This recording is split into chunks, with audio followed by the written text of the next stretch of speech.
네, 반갑습니다. 반갑습니다. 인생 한 80이라고 한다면 기본적으로요. 지금 여기 계신 분들은 살아갈 날보다 살아온 날이 더 많을 거예요. 근데 살아갈 날이 이제 얼마 안 남았습니다.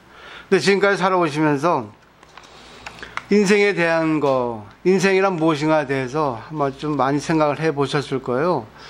그래서 인생을 행복하게 살아가기 위해서 자기 나름대로 여러 가지 공부를 하든가 또 여러 가지 인연을 만나서 또 뭐 생활을 하든가 그랬는데 그 중에 이제 불교를 신앙하게 됐습니다.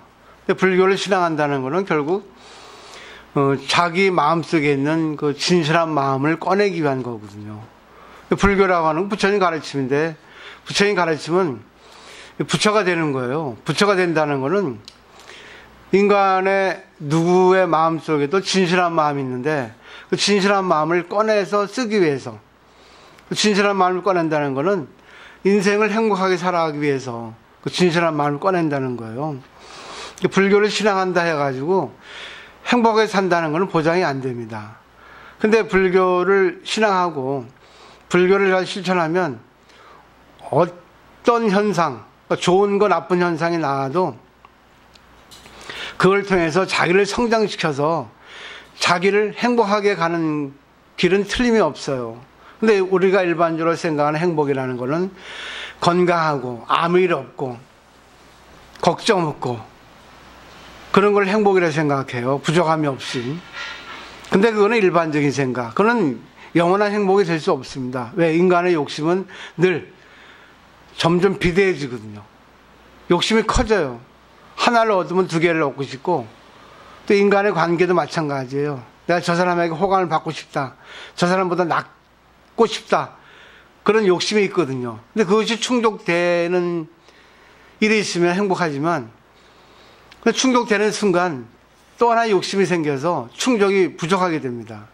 때문에 영원한 충족이란 없어지기 때문에 인간의 행복이라는 건 결국 그 종교인들이 말한 진실한 마음을 찾아내서 쓰는 데 있다는 거죠.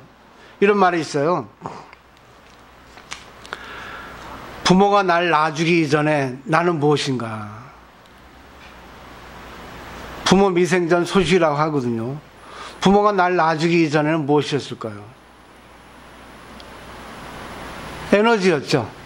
우주 그 자체였죠. 우주와 한 덩어리였습니다. 근데 우리가 부모의 인연을 만나서 우리가 우주하고 별리해서 자기의 개체로 태어납니다. 갓난아기로.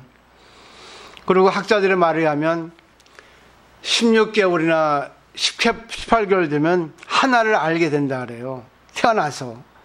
그리고 32개월, 그러니까 36개월이 되면 둘을 안다 했습니다. 그러니까 둘을 알게 될 때가 물심이 붙는 거예요. 옛날 말부터 그런 게 있죠. 애들 3살이면 미운 3살이라고. 그때는 물심이 붙는 거예요. 자기 중심적으로 좋고 싫은 게 분명해지는 나이기 때문에 그때부터 이제 뭐예요? 좋고 싫은 게 분명해집니다. 자기의 잣대가 형성이 돼요. 그래서 종교에서는 반드시 그대가 갖고 있는 것도 중요한데 그대가 갖고 있는 이전의 것을 한번 찾아서 봐라. 이렇게 얘기하고 있습니다. 근데 그런 사람이 과연 얼마나 있을까요? 있긴 있지만은 전부 다 계산적입니다. 그 부모가 날 낳아주기 이전의 그 소식은 진여라고 하거든요. 그래서 대승기술론에 의하면 진여라는 설명이 누구나 다 진실하기 때문에 진이라 하고 누구나 다 똑같기 때문에 여라고 한다 했어요. 그러니까 누구나 다 진실하고 누구나 다 똑같다, 평등하다는 얘기입니다. 부모가 날 낳아주기 전. 그리고 종교인들은 네가 물심이 붙어서 좋고 나쁜 것이 형성되더라도 항상 상대가 나하고 같은 입장에서 생각을 하라 그랬거든요. 그래서 대승기술론에도 심진여면 심생멸면 두 가지로 나눠가지고 나하고 상대하고 관계할 때는 나하고 상대가 다른 개체의 입장에서 관계합니다. 거기서 이제 이익을 계산하죠. 근데 이익을 계산하면 한 사람은 이기고 한 사람은 집니다. 한 사람은 자기 마음대로 하고 한 사람은 참아야 돼요. 그런 관계가 형성이 되면 거기서부터 이제는 관계가 분열이 되고 서로의 행복은 조금씩 옅어지게 돼 있습니다. 그때 찬스예요. 네, 이 세상은 누구나 다 다릅니다. 여자야 남자야 그리고 지금까지 자기가 살아온 게 어떠냐, 그러니까 마음이 편하냐 마음이 불편하냐, 누구나 다 자기 생각이 있고 견해가 있습니다. 누구나 다 달라요. 여기 오신 분들 보세요. 옷을 입어도 전부 다 다릅니다. 음식도 전부 다 달라요. 맛있니 맛없니 짜니 싱겁니 전부 다르습니다. 전부 자기 중심이에요. 근데 이게 아름답다는 거예요. 그걸 개성이라는 겁니다. 개성이라는 거는 개개인의 성질이라는 거예요. 개개인의 성질. 근데 문제는 이 개성이 너무 강하면 고집을 부리고 자기식으로 자기 유에 뭐예요? 아상을 부립니다. 잘났니 못났니 그러면서 상대에게 퍼부어요. 그러면 자기는 좋을지 모르지만 상대는 참아야 됩니다. 근데 상대가 참는 이유는 뭐겠어요? 분열을 이루고 싶지 않아서 그렇습니다. 그리고 관계를 흐트러뜨리고 싶지 않아서 그렇습니다. 모처럼의 인연관계를 맺었기 때문에. 종교가 탄생한 이유는 많은 사람들이 전부 다 자기 입장에서 생각을 하기 때문에 행복을 찾고 싶겠죠. 근데 행복을 찾는 법을 모르니까 행복을 찾기 위해서는 그대가 전부 다른 거를 인정할 수 있는, 그 인정할 수 있기에는 너나 나나 똑같이 공통 분모, 결국 인간은 태어나기 이전 결국 너 입장 내 입장 같이 생각을 하면은 공통 분모가 진실이라는 겁니다. 여기 입장에서 생각하면 이해되지 않는 게 없어요. 결국 서로 다른 입장에서 같은 입장을 생각한다면 이게 바로 평등 속의 차별이고 차별 속의 평등이에요. 이 건물을 보세요. 전부 다 색입니다. 나무 있죠? 또 액자 있죠? 칠판 있죠? 지우개 있죠? 화분 있죠? 창문 있죠? 바닥 있죠? 천장 있죠? 등 있죠? 전부 다 색이죠? 근데 이 색이 공이라는 거예요. 색으로서 존재할 수 있는, 색으로서 조화를 이룰 수 있는 게 바로 공이라는 겁니다. 그 색과 공은 하나예요. 색으로 보면서 이 색이 조화를 이룰 때 공이라는 겁니다. 이걸 아셔야 돼요. 이 공부를 한 사람이 이걸 압니다. 그렇기 때문에 나의 존재는 빨간색이요, 상대의 존재는 파란색이다. 그럼 어떻게 조화를 이룰까 생각하는 게 바로 공부하는 사람의 특징이에요. 야, 나는 빨간색이다, 너는 파란색이건 이게 아니라 나는 빨간색이다, 너는 파란색이구나. 그럼 어떻게 조화를 이룰까? 여기에 반야바람이 있다는 겁니다. 여기에 서로가 다른 점에 아름다움이 있다는 거예요. 잘 보십시오. 한자로 사람 인자를 보세요. 이렇게 돼 있죠? 칠판은 뭐 요즘 안 쓰니까. 그죠? 한 사람이 기대고 있고 한 사람이 받치고 있습니다. 그리고 사이간자, 인간이라고 하는 간자는 사이간자예요. 이 두 사람 이상의 사람들이 그런 사이 속에서 조화를 이루고 살아가는 게 인간이라는 겁니다. 그러니까 조화를 이루지 못하면 인간이 아니에요. 싸울 때, 불평불만할 때는 그때는 뭐래? 인간 이하의 사막도라는 거예요. 지옥 악의 축생. 그때는 뭐 짐승이 돼버립니다. 이성이 없어지니까. 내가 기대고 있다. 내가 지금 힘드니까 너에게 기댈게. 아, 그래? 나는 좀 너보다 지금 힘이 있으니까 그래, 나에게 기대. 내가 받쳐줄게. 그럽니다. 근데 이게 업이 되니까 기대는 사람은 늘 기대요. 받쳐준 사람은 늘 받쳐줍니다. 이게 그 정도로 되래요. 그래서 색이에요, 이게. 근데 이거를 잘 원만하게 쓰면 되는데 이걸 원만하게 쓰지 못하는 거예요. 다시 공간으로 돌아가 보세요. 여기는 여기에 어울리는 물건들만 있습니다. 물론 어울리지 않을 것도 있겠죠. 우리보다 더 견해가 높은 그 생활 디자인과라든가, 그리고 뭐 미술을 전공한 사람들 보면, 디자인을 전공한 사람들 보면 어울리지 않는 게 투성일 거예요. 근데 또 여기는 여기에 맞게 이런 물건이 존재되어 있습니다. 색이죠. 색으로서 공이죠. 이게 공이라는 거예요. 근데 저 보세요. 여기서 자기가 자기 생각에 돈 좀 있다고, 아니 자기 생각이 옳다고 여기 금붙이 하나 갖다 놔 보십시오. 어울리겠습니까? 안 어울리죠. 이게 바로 조화라는 거예요. 내가 여기에 아름다운 걸 갖다 놓고 싶어도 여기 어울리지 않으면 그거는 쓰레기가 돼버립니다. 옛날에 어떤 분이 우리 그 목불이잖아요. 저는 일부러 목불을 했어요. 왜? 위화감이 조성되지 않아요. 돈 달라 안 합니다. 예. 단아하니까. 그리고 소박하니까. 금붙이에 갖다 놓을 수 있어요.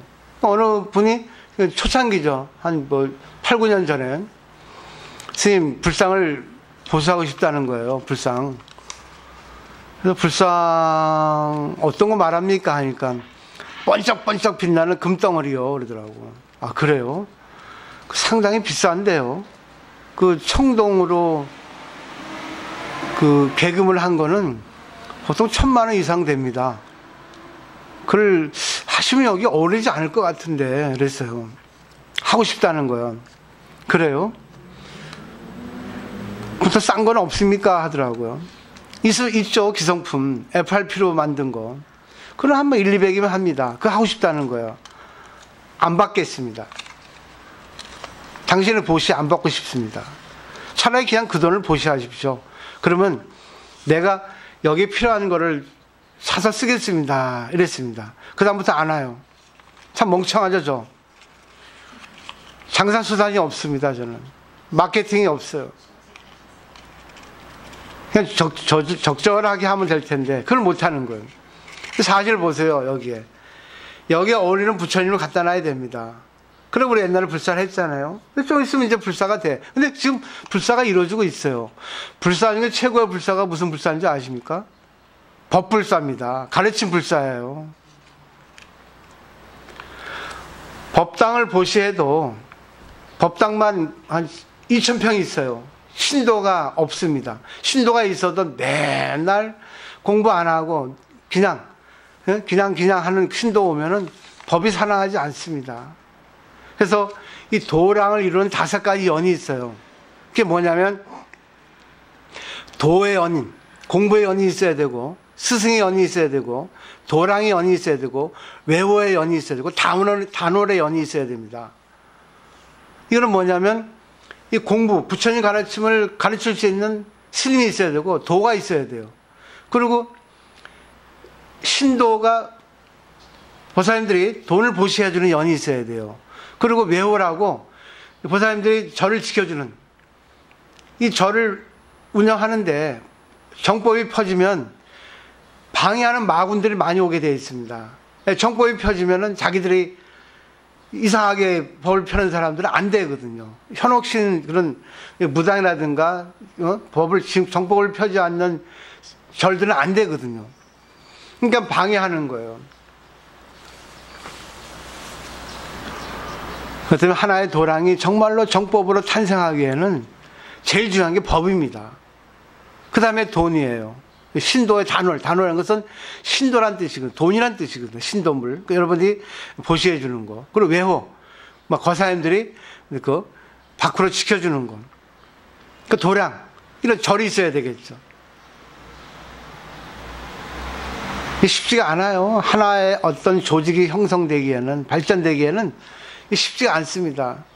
그래서 보살님들이 한 달에 한 번 오시든, 일주일에 한 번 오시든, 매일같이 오시든, 그건 자기의 능력에 맞게 오시는데, 중요한 거는 불교가 어떤 것이라는 거를 조금 제대로 공부하려고 노력을 하셔야 돼요. 불교는 착실하게 살지 말라는 겁니다. 착실하게 사는 사람이 있으면 착실하게 살지 못하는 사람이 폐해를 입어요. 나는 착실해. 나는 이렇게 잘 살아. 근데 그렇게 하고 싶은데 못하는 사람들은 그 사람 때문에 선의의 피해를 입게 되어 있습니다. 제일 중요한 거는 개인이 아름다운 존재라는 겁니다. 그분의 색이 정말 아름다운 거예요. 근데 자기의 색을 인정받기 위해서는 남의 색을 인정하지 않으면 안 됩니다. 그리고 이걸 서로 색색이 조화를 이루기 위해서는 결국은 어떻게 해야 될 것 같아요? 머리를 많이 써야죠. 그죠? 우리 어린이 장난감 레고를 보면 여러 가지 그 모양이 다른 걸로 갖다가 짜맞춰가지고 여러 가지 물건을 만들어요. 이게 바로 조화입니다, 이게. 그래서 오늘의 말씀드리고 싶은 내용은 서로가 다 달라요. 다 다르잖아요. 개성이 있잖아요. 근데 개성이 있어서 아름답고 개성이 있어서 종교가 탄생했고 개성을 존중하면서 서로를 빛내게 해주는 그것이 바로 부모 미생전 소식이라는 겁니다. 내 말을 하기 이전에 상대의 생각을 먼저 할 수 있는 그런 사람이 될 수 있어야 된다는 거예요. 내가 내 하고 싶다고 마음대로 하면은 그 자리에 그 상황에서 좋을 때는 모르지만 그 상황에서 안 맞고 그 상황에서 문제가 생길 때는 나머지는 다 참아야 됩니다. 그럼 내가 업을 짓죠. 남을 참게 하는 업을 짓잖아요. 그러면 언제 어느 때 어느 곳에서 내가 그런 똑같은 과보를 받게 되어 있습니다. 그리고 그런 사람은 많은 사람들이 이렇게 경원하게 되어 있어요. 왜? 맞춰주지 않으니까. 자기만 하고 싶은 대로 하니까. 어떻게 조화를 이루겠습니까? 오늘도 보세요. 이 진수를 아침 일찍 만들었잖아요. 조화를 이루었잖아요. 그죠? 아름답잖아요. 저 우리가 먹잖아요. 영가가 먹겠습니까? 영가가 먹는 거는 마음만 먹습니다. 그리고 그분의 고마움을 먹겠죠. 왜? 나를 위해서 해주니까. 그 생각하시고 좀 그 시간 되시면 오셔서 공부를 좀 하시고. 그러니까 제일 중요한 거는 살아가면서 좋은 때만 있는 게 아니에요.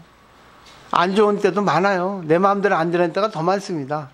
그럴 때 공부를 한 사람은 내 마음대로 안 될 때는 내 마음대로 하지 말라는 부처님 가르치는구나. 상대를 통해서 나의 교만을 봐야 되겠구나. 지금 정치판 보세요. 자기 마음대로 됩니까? 세상은 내 마음대로 되지 않습니다. 아무리 돈 많고 권력이 있어도 내 마음대로 되지 않아요. 그 때문에 내 마음대로 되지 않는 거를 내 마음대로 하고 싶으면 결국 종교를 갖다가 신앙하고 공부하고 결국은 내 마음대로 안 하면 되는 게 내 마음대로 하는 겁니다. 그죠? 양보하는 거죠. 그게 보시예요. 손해볼 때가 있으면 이익 볼 때가 있다는 겁니다. 이게 바로 주고받는 관계 아니겠습니까? 고맙습니다. 오늘도 대중공양을 많이 해주셨어요. 이게 단월의 연이랍니다. 단월. 단나바람일은 보시란 뜻인데 월이라는 것은 그 번역이거든요. 초월. 그러니까 단월이라고 합성어를 씁니다. 이게 바로 보시예요. 보살님들이 저에게 저를 보고 보시하는 게 아니라 부처님 가르침을 보고 보시한 거예요. 덕분에 제가 여기서 법을 펴고 있지 않습니까? 보살님들이 이런 경제적으로 보시를 안 해주면 저는 운영을 할 수가 없습니다. 중요한 겁니다. 그래서 저는 생명 다음에 돈이에요. 근데 돈 다음에 뭐죠?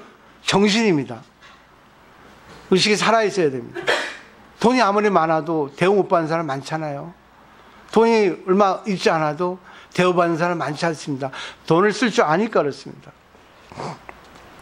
공양을 많이 해줬어요. 남주보살님, 꽃님보살님, 루지보살님, 송춘다보살님, 또 단나해, 김태숙보살님, 문서민보살님, 여주보살님, 이순옥보살님, 지경보살님 해줬어요. 근데 이제 때가 온 것 같아요. 시절 인연이 오면은 깨닫는다 하거든요. 시절 인연이 오면은 번성한다 그래요. 다 때가 있습니다. 강태공이 때를 기다리는 것도 그래요. 어제 이 말씀 드려야 할 것 같아서 말씀드립니다. 어제 우리 그 옥보살님이 어머니께서 스님이 이렇게 애를 쓰는데 신도가 많이 없으니까 스님이 옛날에는 그렇게 방송도 오래 하고 출강도 오래 해가지고 유명한 스님인데 여기는 신도들이 안 알아주니까 스님을 알리기 위해서 어머니께서 보시를 좀 크게 하셨어요. 크게 했다면 얼마 했겠어요? 10만 원? 100만 원? 1000만 원? 1억? 그거는 상상에 맡깁니다. 하여튼 많은 큰 돈이에요. 그럼 어떤 분은 그래요. 너 미쳤냐? 모터를 큰 돈 하냐? 옛날에 그랬어요. 내가 15년 전에. 큰 돈을 어제 보시를 해주셔서 제가 밖으로 좀 활동을 좀 하게 됐습니다. 이 안으로는 뭐 기본적으로 하게 밖으로 좀 제가 활동을 좀 해야지 조금 이렇게 법을 펼 수가 있게 되거든요. 사실 지금까지 신도가 많았던 거는 제가 방송에서 오신 분들, 출강에서 오신 분들, 저 밖에서 오신 분들이 많아요. 사실은 진짜 포교는 보살님들이 공부해가지고 야, 단나사 공부 좋다. 그리고 도반들도 좋다. 내 고민을 다 얘기할 수 있고 고민을 다 들어주는 보살들, 도반들이 있어서 남을 위해서 진실한 거를 꺼내서 쓸 수 있어야 되거든요. 그 때문에 현재 행복은 무조건 행복인데 왜? 지금도 감사하잖아요. 그래, 내 몸 지금도 건사하고 내 먹을 돈 있고 살 돈 있고 걱정 없고 있어도 뭐 그거는 금방 내가 해결할 수 있고 그 행복이잖아요. 근데 그거를 못 느끼는 사람은 행복할 자격이 없는 거예요. 아무리 돈이 많아도 불평불만이 있는 사람한테는 행복이란 결과가 오지 않습니다. 그래서 감사 이꼴 행복이고 불평 이꼴 불행입니다. 왜 불행하겠어요? 날 알아주지 않는다 생각하니까 불행한 거예요. 나만 생각하니까 그런 거예요. 근데 조화를 이루어야 되거든요. 맞죠? 좀 보세요. 집에서 남편도 좋아하죠. 자식도 좋아하죠. 며느리도 좋아하죠. 그죠? 전부 조화를 이루지 못하면 그 인간 아니에요. 근데 인간 이하로 떨어지면 뭐예요? 짐승이죠. 이성이 죽어버린 겁니다. 그 인간이 인간으로 있기 위해서는 결국 조화를 이루어야 된다. 관계를 잘해야 된다는 얘기예요. 그래서 인간이 관계를 잘하면 인격자라고 하지 않습니까? 인간의 틀이 갖춰졌다는 거죠.